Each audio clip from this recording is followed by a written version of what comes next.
পরকাল চাই, আমি আপনাকে চাই। আমার মুর্শিদকে বললেন, বাবা তুমি যখন আমাকে চাইলা আমাকেই পাবা, তুমি যখন পরকাল চাইলা তুমি পরকালেই পাবা। তাকে বুকের মধ্যে নিয়ে চাপ দিয়ে বললেন, বাবা তুমি বাড়ি চলে যাও, মানুষদেরকে রাস্তা পথ দেখাইতে শুরু করে দাও। আমার মুর্শিদ তিনি পীর মুরিদি ছোটবেলা থেকে পছন্দ করতেন না। মুরিদে 10 টাকা 5 টাকা দিবে, পীরে খাবে, এটা উনি ছোটবেলা থেকে পছন্দ করতেন না। কিন্তু বারবার ওনার শায়েখ, ওনার মুর্শিদ, ওনার পীর বলতেছে, বাবা সহজ সরল মানুষদেরকে রাস্তা পথ দেখাই দিতে হবে। এরপরে আমার মুর্শিদ শাহ চন্দ্রপুরী পীর কেবলা যান, তিনি কোরআন হাদিসকে রিসার্চ করে মন্থন করে কোরআন হাদিস ঘিরে তিনি 3টা রাস্তা 3টা পথ তিনি খুঁজে বের করেছেন। প্রথম নাম্বার পথ হলো তিনি আত্মা শুদ্ধির প্রতি জোর তাগিদ দেন, 2 নাম্বার দিল জিন্দার প্রতি জোর তাগিদ দেন, এবং 3 নাম্বার উনি নামাজে হুজুরের প্রতি জোর তাগিদ দিয়ে থাকে। এখন আত্মা শুদ্ধ, দিল জিন্দা আর নামাজে হুজুরি, এই 3টা রাস্তা 3টা পথ যদি আপনারা গ্রহণ করেন, আর এই গ্রহণের পরে যদি আপনাদের আত্মার উন্নতি হয়, আত্মার ময়লা পরিষ্কার হয়, আত্মা সাফ হয়, আর চোখে পানি আসে, আপনার আগের চেয়ে জিন্দেগি ভালো লাগে, তাহলে এই পথ, এই রাস্তা, এই আমল গ্রহণ করতে কোনো আপত্তি আছে? অসুবিধা আছে ভাই? উনি প্রথম নাম্বার বলেন আত্মা শুদ্ধ করো। কেন বলেন? কারণ আত্মা শুদ্ধ না হলে তার নিয়াজ শুদ্ধ হয় না, নিয়াজ শুদ্ধ না হলে তার কোন ইবাদত বন্দেগী আল্লাহর দরবারে কবুল হয় না। আত্মা হাদিসে কুচ্ছিতে আসছে যে আল্লাহ মানুষের চেহারা সুরত দেখবে না, ধন সম্পদ দেখবে না, আল্লাহ দেখে মানুষের অন্তঃকরণ অন্তরাত্মা। কি বলেন ঠিক কিনা? মানুষের আত্মা যদি পরিষ্কার থাকে, সাফ থাকে, ওই আত্মা চলে যাবে ইল্লিনে, আল্লাহর দরবারে জান্নাতে। বলেন সুবহানাল্লাহ। আত্মা যদি নাপাক থাকে, আত্মা চলে যাবে সিজ্জিনে, জাহান্নামে। এখন এই আত্মা পবিত্র করার দরকার আছে? কি বলেন দরকার আছে? দরকার আছে। কেমনে আত্মার ময়লা ধুইবেন, কেমনে পরিষ্কার করবেন, এই সিস্টেম জানতে হবে না? কি বলেন জানতে হবে না? আমার মুর্শিদ বলছেন, কামেল পীরের দিলের ফায়েজ হলো সাবান স্বরূপ, মুরিদের দিল হলো ময়লা কাপড় স্বরূপ, আল্লাহর নাম হলো পানি স্বরূপ, আর পীর নিজে হলো ধনেওয়ালা স্বরূপ। ময়লা কাপড়ে সাবান লাগাইলে, পানি দিয়া খাসলে কাপড় কি হয়? কাপড় কি হয়? যদি সারা জীবন পানি দিয়ে খাসেন, পরিষ্কার হবে? পরিষ্কার হবে? শরিয়াতও লাগবে, তরিকাও লাগবে, মারেফতও লাগবে, হাকিকতও লাগবে। কি বলেন ঠিক কিনা? তাহলে পীরের দিলের ফায়েজও লাগবে, আর আল্লাহ নামের জিকিরও লাগবে। কি বলেন ঠিক কিনা? তা আমার মুর্শিদ খুঁজে বের করেছেন, জিকিরটা হলো 2 প্রকার। কয় প্রকার? 2 প্রকার। একটা হলো শরীয়তের জিকির, একটা হলো মারেফতের জিকির, একটা হলো জলি জিকির, একটা হলো খফি জিকির। একটা হলো জোরে করে করে মুখে, আর একটা হলো আত্মার মুখে করে। এই আত্মার মুখে জিকির করে আত্মার ময়লা পরিষ্কার হয়ে যায়, আত্মা স্বচ্ছ হয়ে যায়, সাফ হয়ে যায়। এই জন্য হাদিস শরীফ আসছে, লিকুল্লি শাইইন সিকালা ওয়া সিকালাতে কুলুবি যিকিরুল্লাহ লা ইলাহা ইল্লাল্লাহ। জোরে লা ইলাহা ইল্লাল্লাহ, আরে লা ইলাহা ইল্লাল্লাহ, লা ইলাহা ইল্লাল্লাহ। আসমানের মালিক তুই আল্লাহ, জমিনের মালিক তুই আল্লাহ, লা ইলাহা ইল্লাল্লাহ। হায়াতের মালিক তুই আল্লাহ, মওয়াতের মালিক সেই আল্লাহ, লা ইলাহা ইল্লাল্লাহ, লা ইলাহা ইল্লাল্লাহু মুহাম্মাদুর রাসূলুল্লাহ। আল্লাহ রাসূল বলেন প্রত্যেকটা জিনিস পরিষ্কার করার সিস্টেম আছে, রেট আছে, নিয়ম আছে, প্রসেস আছে। আর তোমার আত্মার ময়লা পরিষ্কার নিয়ম হলো আমার আল্লাহ নামের জিকির। এখন আল্লাহ নামের জিকির দ্বারা দিলের ময়লা ধুইবেন, কোন অসুবিধা আছে? সমস্যা আছে? এখন এই জিকিরটা কোন জিকির? হাদিসে লেখা আছে আদম সন্তান যখন জিকির করে তখন তার কাছ থেকে শয়তান চলে যায়। আমরা অনেক সুন্দর করে জোরে জোরে আওয়াজ করে জিকির করছি না ভাই? এখন কি আমাদের মধ্যে শয়তান আছে? কি বলেন আছে? কিন্তু হাদিস কোরআন প্রমাণ করেছে যে না, তোমার ভিতরে এখনো শয়তান আছে। তার কারণটা কি? আমরা যে জিকিরটা করছি এই জায়গার নাম কি? কি নাম? মুখ বা ঠোঁট, ঠিক কিনা?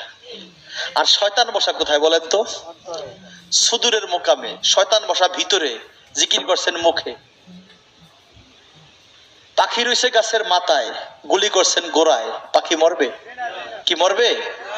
তার বাস্তব দেখেন আপনি, এই মুখের জিকিরে, মুখের সূরা কেরাতে, মুখের আমলে শয়তান ভাগে না, সরে না। আপনি নামাজ পড়তে দাঁড়ায়া কোরআন শরীফের আয়াত পাঠ করেন কিনা, তসবিহ তাহলিল পাঠ করেন কিনা, এরপরও দেখা যায় নামাজের ভিতরে আপনি মন চলে যায় দোকানে, মন চলে যায় ক্ষেতের কাছে, মন চলে যায় ব্যবসার কাছে, মন চলে যায় সুন্দরী নারী গাড়ির কাছে। এরকম হয় কিনা? এটা নিল কেডা? আল্লাহ নিছে। তাহলে মুখের জিকিরে, মুখের সূরা কেরাতে, মুখের আমলে শয়তান ভাগে না, শয়তান দূর হয় না। কোন জায়গায় জিকির করলে শয়তান ভাগে? আমার মুর্শিদ বলছেন বাবা, কালবে জিকির করলে তার কাছ থেকে শয়তান তীরের মতো ভেগে যায়। বলেন সুবহানাল্লাহ। ওই জায়গার থেকে যখন শয়তান ভেগে যায়, সরে যায়, ওই ঘর পরিষ্কার হয়ে যায়, স্বচ্ছ হয়ে যায়, ওই ঘর পরিষ্কার হয়ে যায়। তখন ওই ঘরের মধ্যে নামাজ পড়লে তার নামাজ হয়, নচেত নামাজ হয় না। কোরআনে এক জায়গায় লেখা আছে, আপনারা সবাই জানেন, কিন্তু আমলে নাই। ফাওয়াইলুল লিল মুসাল্লিন, আছে কিনা? এর অর্থ হলো মানুষ নামাজ পড়ে ওয়াইল নামক জাহান্নামে যাবে। বলেন নাউজুবিল্লাহ। নামাজ পড়ে কই যাবে? তার কারণ কি? অপরাধটা কোথায় তাদের? অর্থাৎ সে দুই ভাবে নামাজ পড়ছে। সূরা কেরাত পড়ছে মুখে, আর তার মন রয়েছে সে ক্ষেতের মধ্যে আরেকজনের ক্ষেতে গরু ছেড়ে দিয়ে আসছে। যে নামাজ বড় সূরা দিয়া পড়ি, গরু তেহন দিয়া কলই খাইয়া ঘাস খাইয়া পেট ভরুক, তার আধা ঘন্টা লাগায় নামাজ পড়ে। তখন তার মনে রয়েছে গরুর চিন্তা, মুখে পড়ছে সূরা কেরাত। এই নামাজ পড়তে পড়তে বাঁকা হয়ে যাবেন, গুজা হয়ে যাবেন, কিন্তু আপনার নামাজটা আল্লাহর দরবারে কবুল হবে না। তার বাস্তব দেখেন, কোরআনে লেখছে আকিমুস সালাত ইন্নাস সালাতা তানহা আনিল ফাহশাল মুনকার। তুমি নামাজ কায়েম করো, নামাজ কায়েম করো, নিশ্চয় নামাজ তোমাকে পাপের পথ থেকে, অশ্লীল কাজ থেকে, খারাপ পথ থেকে বাঁচাবে। এটার অর্থ এটা কি বলে, ঠিক কিনা? আমাদের দেশের নামাজের অবস্থা দেখছেন, মানুষ নামাজ পড়ে আর সবচেয়ে বড় কাজের, দুর্নীতি কাজের মধ্যে সে ব্যস্ত আছে। কি বলেন, ঠিক কিনা? নামাজ পড়ে অফিসে বসলে চেহারে যখন শোনে যে 50,000 টাকা দিবে সই দিলে, তার ওই ঘুষের কথা মনে করলে তার হুঁশ থাকে না। কি বলেন, ঠিক কিনা? নামাজ পড়ে পরের জায়গা জোর করে খায়, নামাজ পড়ে জোর করে জায়গা জমি দখল করে। কি বলেন, ঠিক কিনা? তাহলে তার নামাজে, তার রোজায়, তার হজ, যাকাত, কালেমায় তার খারাপ পথ থেকে বাঁচাইছে, ফিরাইছে। কি বলেন? তার কারণ কি? সে জাহেরাতে নামাজ পড়তেছে, কিন্তু তার ভিতরে শয়তান এখনো যায় নাই। আপনারা একটা মাসলা শুনছেন যে কোন ঘরের দেওয়ালে জীব জানোয়ারের ছবি থাকলে ওই ঘরের ভিতরে নামাজ হয় না, শুনছেন? কারণ ওই ঘরে ফেরেশতা ঢোকে না, ওই ঘরে কি হয় না, নামাজ হয়। এটা কিন্তু হাদিস, এটা কিন্তু হাদিস। এই হাদিস খারাপ ব্যাখ্যা করেছেন মাওলানা শামসুল হক ফরিদপুরি। তিনি বলছেন, মিয়া, একটা ঘরের দেওয়ালে যদি জীব জানোয়ারের ছবি থাকে সেখানে ফেরেশতা ঢোকে না, নামাজ হয় না। ও মিয়া, তোমার দিলের ঘরের ভিতরে হিংসা, অহংকার, লোভ, লালসা, কাম, ক্রোধ, দুশ্চিন্তা, কুধান, কুখেয়াল থাকলে ওই ঘরের ভিতরে আল্লাহ ঢোকে না, আর ওই ঘরেও তোমার নামাজ হয় না। ওই ঘরে খারাপ ময়লা থাকলে, শয়তানের সুরাত থাকলে, ওই ঘরে দুনিয়ার চিন্তা থাকলে, হিংসা থাকলে, অহংকার থাকলে ওই ঘরে আল্লাহ ঢোকে না। ওই ঘরে কি হয় না? নামাজ হয়। এখন হিংসা, অহংকার, লোভ, লালসা এইগুলি এই ভিতর থেকে দূর করতে হবে কিনা? হবে। এখন কেমনে করবেন? কোরআনে লেখছে লা তুতি মান আগফালনা কালবাহু আন যিকরিনা, যার অন্তরে আল্লাহর জিকির নাই তার কথা শোনো না, তার অনুসরণ করা যাবে না। কারণ কি? তার কারণ হলো তার অন্তর হলো আমি মাওলার কাছ থেকে ডিসকানেকশন, মাওলার কাছ থেকে সম্পর্ক বিচ্ছিন্ন, মাওলার সাথে সম্পর্ক নাই, মাওলার সাথে ডিসকানেকশন হয়ে গেছে। অতএব তার অন্তরে শয়তান বৈশা রইছে। আর যার অন্তরের ভিতরে আল্লাহর জিকির আছে, তার সাথে মাওলার সাথে সম্পর্ক আছে, ওই লোকটা নামাজ পড়তে দাঁড়াইলে তার ভিতরে শয়তান ধোঁকা দিতে পারে না। এখন ওই কালবে আল্লাহর নামের জিকিরের দরকার আছে কিনা? দরকার আছে। আমার হুজুরে, আমার পীর কেবলা জান, উনি মানুষের কালবে আল্লাহ নামের জায়গা উনি, জিকিরের জায়গা উনি দেখায় দেন। আমরা নামাজ পড়ি, বাংলাদেশের মানুষ নামাজ পড়ে কোন দিকে ফিরে? কি বলেন? পশ্চিম দিকে। তার কারণটা কি বলেন তো? বাংলাদেশের পশ্চিমে হলো মক্কা শরীফ, কাবা ঘর, বুঝেন নাই? আবার যারা মক্কা শরীফ বসবাস করে তারা কোন দিকে ফিরে? তারা চতুর্দিকে দাঁড়ায়। বুঝতে পারছেন? আমাকে যেমন মসজিদের একটা জায়গা আছে ইমাম সাহেব দাঁড়ানোর, আর কাবা হেরেম শরীফে যে নামাজ পড়ায় ইমাম সাহেব, তার কোনো জায়গা নাই, এক এক সময় এক জায়গায় পড়ায়। বুঝতে পারছেন না? ওরা চতুর্দিকে দাঁড়ায় গোল হইয়া। বুঝতে পারছেন তো ভাই? এটা হলো মুসলমানদের কাবা, শরিয়াতের কেবলা। কি বলেন? আর একটা কেবলা আছে, এটা হলো আপনার আমার ভিতরে, এটা হলো আল্লাহকে পাওয়ার কাবা। বলেন সুবহানাল্লাহ। রাসূল বলেন কুলুবুল মুমিনিনা আরশেউল্লাহ, মুমিনের দিল হলো আল্লাহর বসবাসের জায়গা, আল্লাহর ঘর বাড়ি। বলেন সুবহানাল্লাহ। মুমিন ব্যক্তির কালবে থাকেন স্বয়ং আল্লাহ। এই যে কাবা শরীফ বানাইছে কে বলেন তো? আল্লাহ বানাইছে, কিন্তু একটা ওসিলা মাধ্যমে বানাইছে না? এই যে ওয়াজের আয়োজন করছে আল্লাহই করছে, কিন্তু এটা রেডি করছে, মাইক ভাড়া করছে, তাবারকের ব্যবস্থা করছে, এরকম কিছু কর্মী আছে না?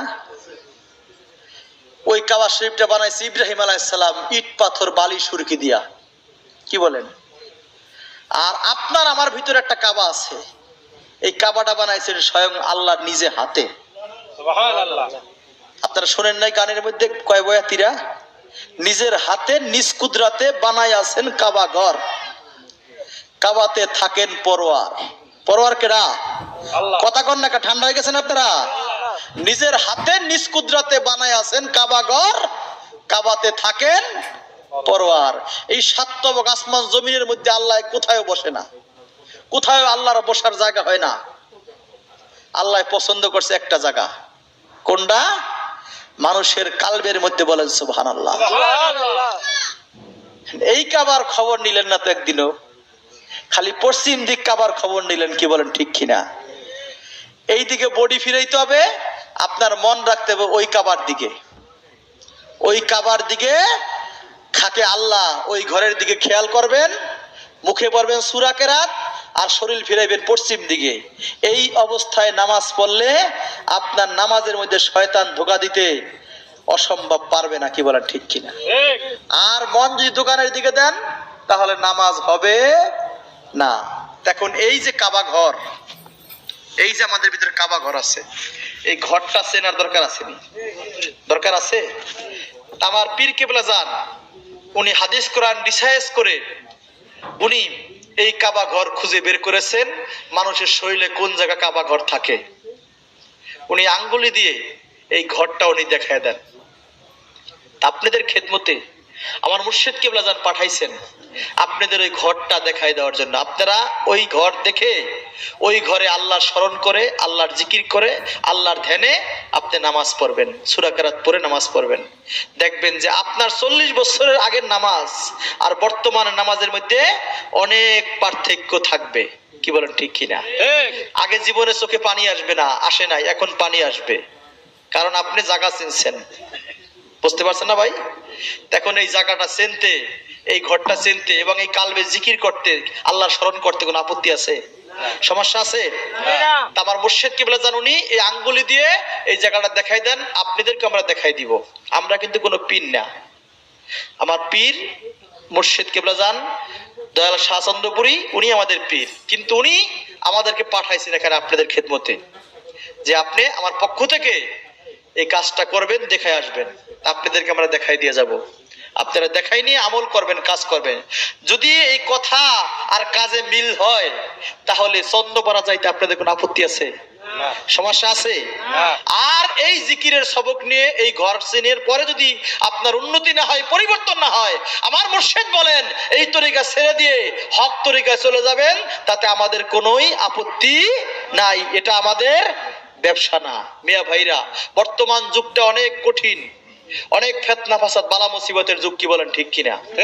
এই সময় যদি কোনো মানুষ আল্লাহর ওলির সাথে সম্পর্ক রাখে, মোহব্বত রাখে, যোগাযোগ রাখে, আল্লাহর ওলির খাতিরে, ওলির সম্মানে, ওলির ইজ্জতে আল্লাহ কঠিন বিপদ থেকে রক্ষা করতে পারে, কি বলেন ঠিক কিনা? যদি মিথ্যা কথা বলি আল্লাহ এর জন্য বিচার করে কিয়ামতের দিনে। আমি ঢাকায় ফকিরা বলে কিছুদিন জলসা করেছি, তা আমার পীর কেবলা জানের ওখানে একটা বসার স্থান আছে। তা আমাদের এক জাকের ভাই, ওনার একটাই মাত্র মেয়ে, ওই মেয়ে অসুস্থ হয়ে পড়লেন, হোলি ফ্যামিলি হাসপাতালে তাকে ভর্তি করানো হয়েছে। ডাক্তার পরীক্ষা নিরীক্ষা করে দেখলেন যে মেয়ের হাড্ডির ভিতরে ক্যান্সার হয়ে গেছে। ডাক্তার রিলিজ দিয়ে দিছে, বলছে আপনি বাড়িতে নিয়ে যান, সে যা খাইতে চায় খাওয়ান। এর অর্থ বুঝতে পারছেন না ভাই? রোগী আর বাঁচবে না, হায়াত বেশি দিন নাই। তুমি দিশাহারা হয়ে গেছে, হারে কি করলাম জীবনে, আমার একটাই সন্তান মেয়ে, তাও চলে যাবে। উনি দিশাহারা হয়ে উনি চন্দ্রপাড়া হুজুরের শরণাপন্ন হলেন। চন্দ্রপাড়ার বর্তমান হুজুর, উনি মিরপুরে বসেন, মাঝে মাঝে মিরপুরে বসেন এক নম্বরে। উনি কান্নাকাটি করতে করতে হুজুরের কাছে আসলেন, এসে হুজুরের সাথে দেখা করলেন। উনি হুজুরের সামনে বসে চোখের পানিগুলো ছেড়ে ছেড়ে কাঁদতেছে আর বলতেছে, হুজুর আমি তো আল্লাহর জীবনে দেখি নাই, আমি রাসূলকে দেখি নাই, আমি শুনছি আপনার ভিতরে আল্লাহ রাসূল লুকায় আছে। হুজুর আপনি আমাকে একটা ফয়সালা দেন, আপনি আমার জন্য একটু দোয়া করেন, আমার মেয়ে জানি সুস্থ হয়ে যায়। ভাইয়েরা, আমার মুর্শিদ লোকটার কান্না দেখে তিনি সহ্য করতে পারলেন না, তাকে দুইবার জিজ্ঞাসা করলেন ডাক্তার কি বলেছে। উনি কাঁদতেছে আর বলতেছে, হুজুর ডাক্তার আমার মেয়েকে রিলিজ দিয়ে দিয়েছে, আমার মেয়েকে ডাক্তার রাখতে চাচ্ছে না।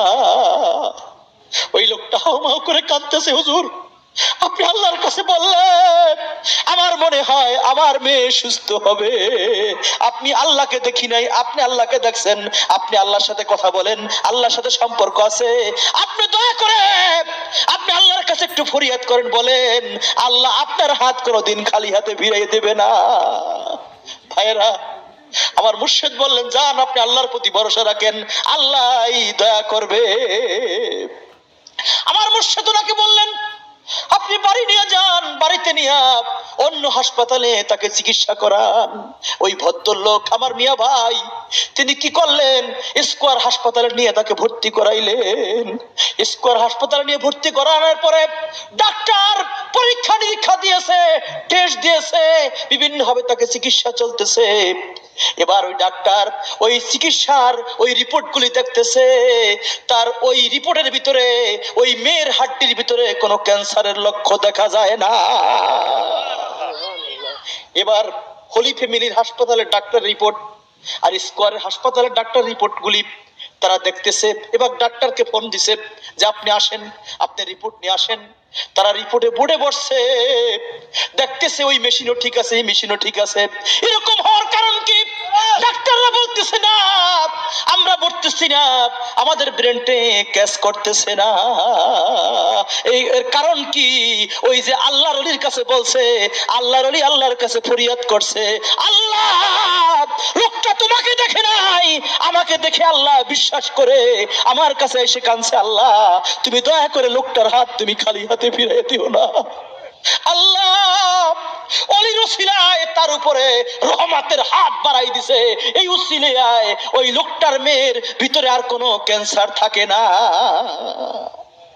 তাহলে মিয়া ভাই, এখন যদি ওলি আল্লাহর সাথে সম্পর্ক রাখলে, মোহব্বত রাখলে আপনার উপকার হয়, তো রাখতে সমস্যা আছে, অসুবিধা আছে? আমি আপনাদের খেদমতে বলবো যে আপনারা আসুন, আমরা প্রত্যেকেই আল্লাহর ওলির সাথে মোহব্বত রাখি। আসলে পীরের লগে যোগাযোগ রাখলে, মোহব্বত রাখলে পীরের লাভ নাই। লাভ কার? কি বলেন, কার লাভ? আমার লাভ। কোন এক দেশে এক রাজা বসবাস করতেন। ওই রাজার দরবারে এক আনা দুই আনা কইরা একটা লোক দিয়া যাইতেন। এখন রাজার দরবারে যদি এক আনা দুই আনা করে না দেয় কেউ, রাজার দরবার চলে না? কি বলে, চলে? তুমি এরকম করে কয়েকদিন দেওয়ার পরে লোকটা অসুস্থ হয়ে বিছনায় পড়ে রয়েছে। তা রাজা একদিন বললেন, একটা লোক আসতো অমুক এলাকার থেকে এক আনা করে দিয়ে আমার ভান্ডারে, তো উনি যখন আসতেছেন এর কারণটা কি? এক লোক পাঠাই দিল, পর্যায়ে পাঠাই দিল, গিয়ে খবর নিয়ে দেখলেন উনি অসুস্থ হয়ে রয়েছে, বিছনায় ছটফট করতেছে। পরে রাজার কাছে বললেন যে রাজা, উনি তো অসুস্থ হয়ে পড়ছে, খুব সিরিয়াস অসুস্থ। রাজা বললেন, আমার ভান্ডার থেকে যত টাকা লাগে নিয়ে ওনার চিকিৎসা চালাও। তাহলে উনি দুই আনা এক আনা করে দিছে, ওনার চিকিৎসা অনেক বড় অঙ্কের টাকা খরচ হয়েছে। তার লাভ কি রাজার হয়েছে না ওনার হয়েছে? কি বলেন, ওই প্রজার লাভ হয়েছে না? তা পীরের বাড়ি আপনি 10 টাকা 5 টাকা দেন, এই জন্য পীর কিন্তু বয়ে থাকে নাই, এটা নেওয়ার জন্য সে পাগল না। কি বলেন, ঠিক কিনা? লাভ কার? আমার লাভ, পীরের কিছু লাভ না। অনেক লোক ভাই একটা কাঁঠাল লইয়া যায়, চিন্তা করে এই দেশে অনেক কাঁঠাল হয়, আরে আমি আমার কাছে কাঁঠাল হইছে, আল্লাহ আমার বাবার বাড়িতে লয়ে যাই, বাবারে খাওয়া মুনিয়া। আসলে নিছেন বাবার নাম লইয়া, বাবারে খাওয়াইবেন, খায় কারা? জাকেররা খায়। নাম হলো বাবার, কাম হলো আমাকে। কি বলেন, ঠিক কিনা? আপনাদের দেশে পূজা হয় না ভাই? এই যে দুর্গা পূজা হয় না, দেখবেন দুর্গা পূজার সামনে অনেক সময় খাবার দেয়, মিষ্টি দেয়, দামি ছানার মিষ্টি দেয়, ফল দেয়, নারকেল দেয়। কি দেয় কিনা? কালিতে খায়? কালিতে খায়? খায় কেটা কত? পূজা করার পরে ওরা দিয়ে একটা সবাই মিলাইয়া একটা প্রসাদ বানায়। আমরা কই তাবারক, নাকি বল? ওরা কি কয়? প্রসাদ। ওটা ভাগ করে সবাই একটু করে তাবারক দিয়ে দেয়, নাও পূজা করছো তোমরা, যাও একটু তাবারক নিয়ে যাও। নাম হলো কালীর, কাম কাগো মানুষের। পীরের হলো নাম, কাম হলো আমাগো। কি বলেন, ঠিক কিনা? বর্তমান বাজারে গরুর মাংসের দাম বেশি না ভাই? এই গত 1-1.5 মাস আগে আমার হুজুরে ইন্ডিয়ার থেকে গরু আনছে, 100 গরু, বড় সার গরু। কেন? আমাদের দরবারে কিছু একটা অনুষ্ঠান গেছে কয়েকদিন আগে, জলসায় ওরস পাকে শাহচন্দ্রপুরী। এই বড় ওরস হবে, এইটার প্রস্তুতিমূলক একটা অনুষ্ঠান হয়, ওইখানে পরামর্শ জলসা। ওইখানে তিনি 100 গরু কিনে আনছে, 10,000 টাকা সরকারের ভ্যাট দিয়ে আনতে হয়েছে, কারণ দেশে বর্তমান আইনকানুন খুব কড়াকড়ি। কি বলেন, ঠিক কিনা? তা উনি আনছে কেন? মানুষকে খাওয়ানোর জন্য। এটা ওখানটা সুন্নাত। কি বলেন, ঠিক কিনা? খালি পাঞ্জাবি গাইতে কিন্তু সুন্নাত না, মানুষের খাওয়ানো কি সুন্নাত। তার নাম হলো পীরের, কাম হলো আমাগো। কি বলেন, ঠিক কিনা? এখন আমি আপনাদের খেদমতে বলবো, তর্ক করলে অনেক কিছু করতে পারবেন, জীবনে কিছু লাভ করতে পারবেন না। পারবেন? আসেন, আপনি আল্লাহর ওলির কাছে যান, দেখেন, বুঝেন, তরিকা নেন। আমার মুর্শিদ বলেন, তরিকা নেওয়ার প্রতি খবর না হয়, এই তরিকা ছেড়ে দিয়ে হক তরিকা চলে যান, আমার কোনো আপত্তি নাই, এটা আমার ব্যবসা না। কি বলেন, ঠিক কিনা? এই তরিকার প্রতি আহ্বান রাখলাম। আপনারা আজকে মোনাজাতের পরে আমাদের সামনে আগে আসবেন।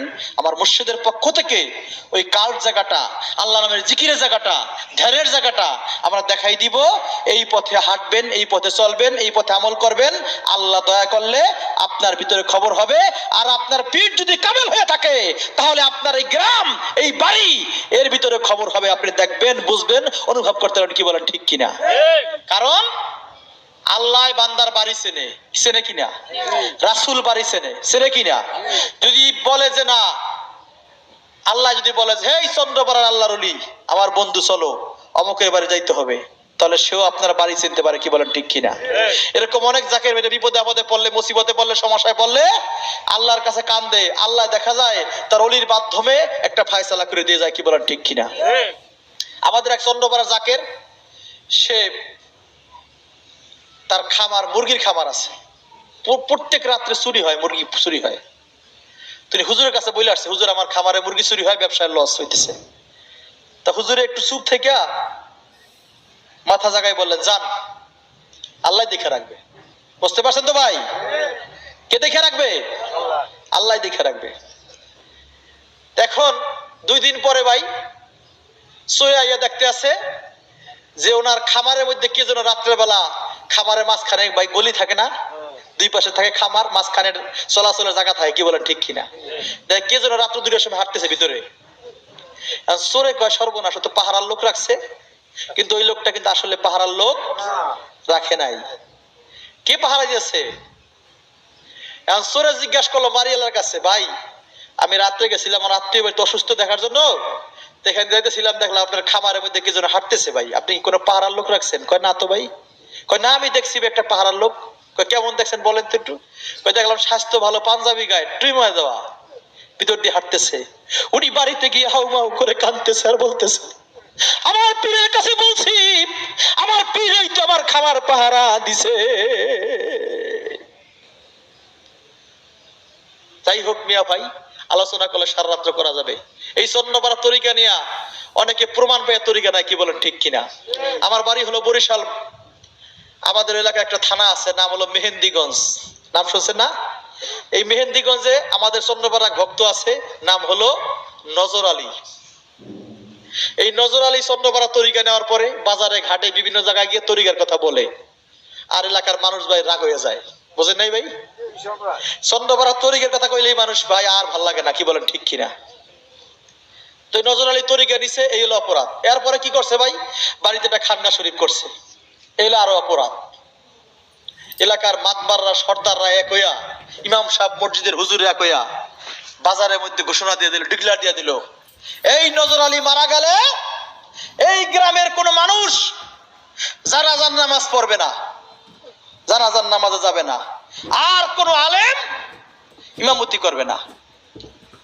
এলাকায় একটা থাকে না ভাই, একটা কমিটি থাকে না।